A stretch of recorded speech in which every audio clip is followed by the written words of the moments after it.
back with another Karpov game, and we're going to be taking a look at a game from the Karpov-Korchnoi Candidates Final from 1974. And Korchnoi decides to go for it in this game and plays the Dragon. And it's one of those things, I've never personally seen it with the pawn structure, but the reason they call it the Dragon is because of this characteristic pawn structure. I'm not sure what part's the tail and what part's the head, but that's the Dragon pawn structure. And you know, this is one of the #1 selections of students who do not have coaches. You know why they choose the Dragon? Because it sounds cool.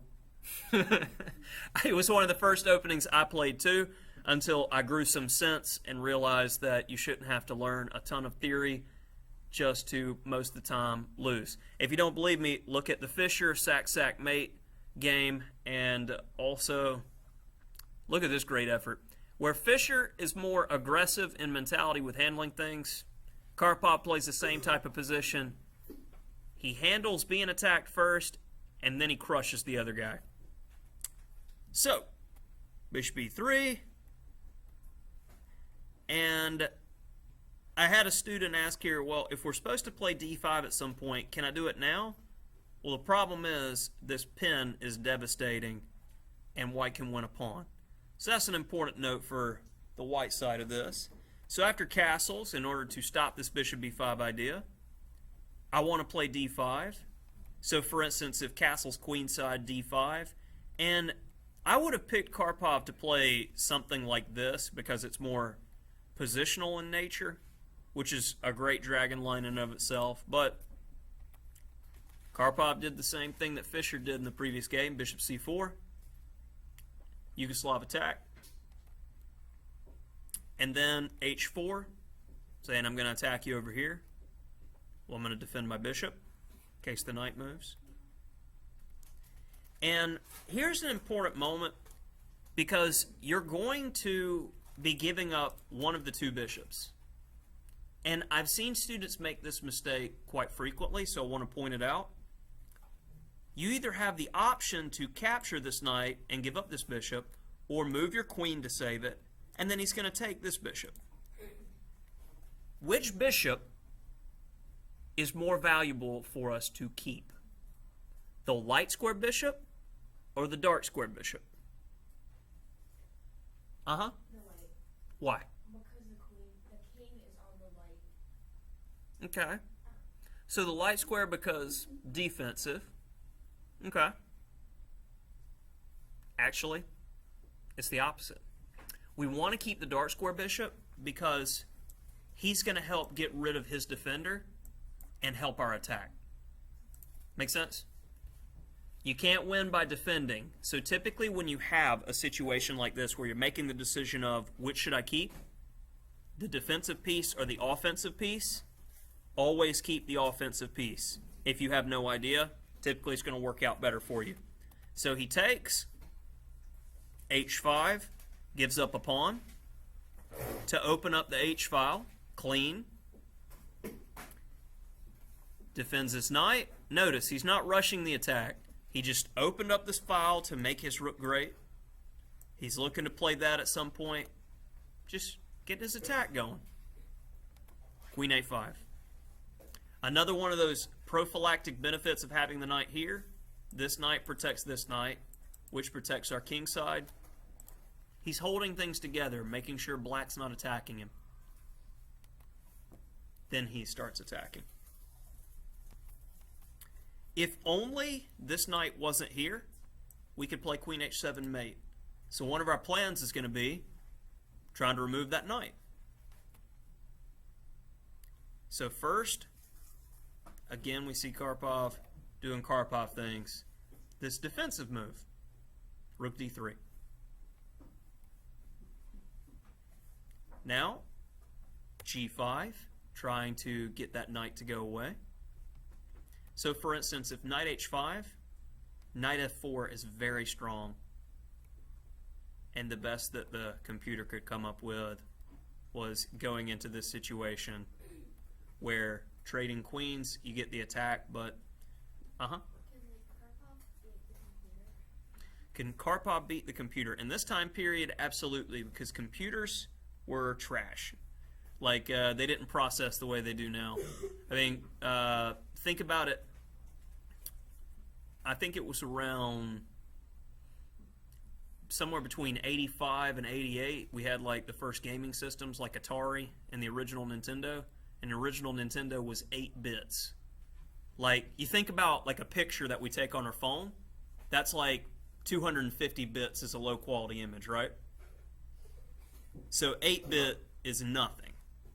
So the computer processors, the best computers of the day, weren't that strong. Now, fast forward to, say, 2003 or so, computers were matching the strength of the best players in the world. Now, my cell phone's better. Like, I would easily bet all day long, if you said right now, Magnus is going to walk through the door and goes, all right, I challenge your Note, your Note 9 Plus versus my head. I'd be like, bet. I'll bet whatever you want. My phone's got you. 100%. It's not that chess players have gotten worse. It's just, technology has evolved so much over time. That's a good question. So, yeah, in this time period, Karpov would get it, but the thing is, it's energy levels. That maybe at Magnus's absolute best or Karpov's absolute best, where they're not blundering, they're fantastic, but the longer a game goes, the computer never stops. It never gets tired. It never loses energy. So the level that it plays is always going to stay the same. Whereas with humans, we do get tired. We do make mistakes. We do have bad days. Hello? She did not.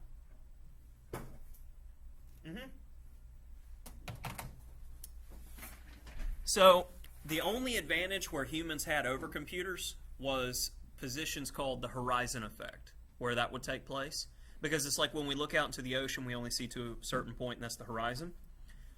And the thing to understand about that was a human can go, I've got a knight versus a bishop. A knight's better in closed positions.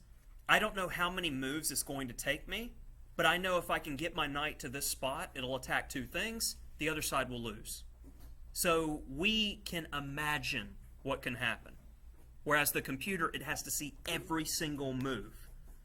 Brunt force calculation, seeing everything. And sometimes the position's too complex for it to figure it out.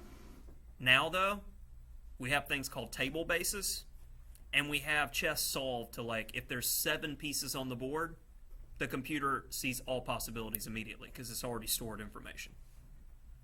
So the better our technology gets, the more we will solve little by little chess and show perfect play. So it's kind of interesting. Sorry for the long tangent, but when a student asks a good question, it's hard not to answer.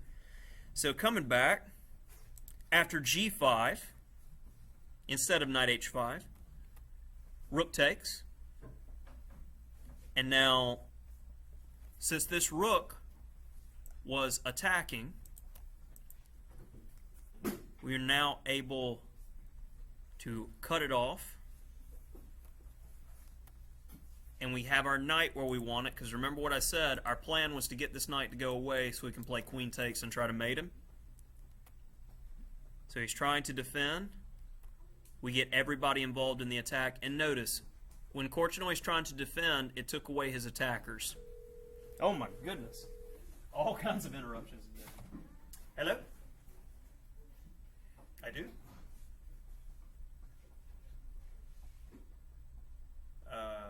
Correct. Oh, Zolana. Yeah, she's here. They were asking for another student who's not here. Yeah, pronunciation kind of counts. Uh-huh.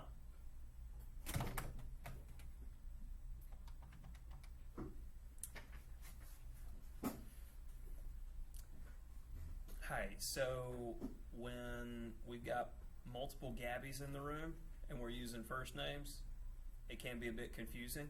I do have the student that you're looking for. Yeah, that'd be good. Okay, she's on her way. Okay. So yeah, this is gonna be a long video, but I mean, you can tell it's like actual classroom. I don't edit my videos. That's for scrubs. So, bishop c6, e5, and if d takes e5, for instance, knight h5 is crushing because white's got mate almost immediately. So bishop takes d5.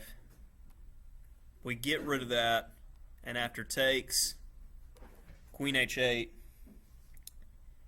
He had enough because if king e7, we remove the guard, we check on the open file, and when he loses the rook, it just isn't going to be fun because, I mean, you will lose. All right, so I think this video was unnecessarily long from phone calls. But the sidebar question, I don't mind that one so much because student engagement. Could Karpov beat the computer? Nah, sorry.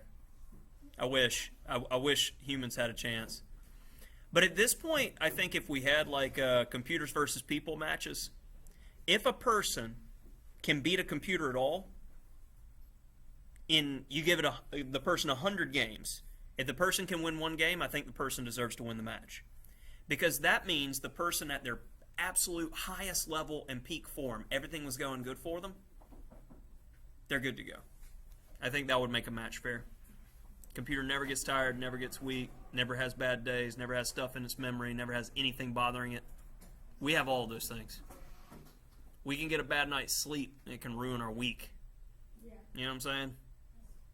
Computer, on the other hand, though, flawless victory.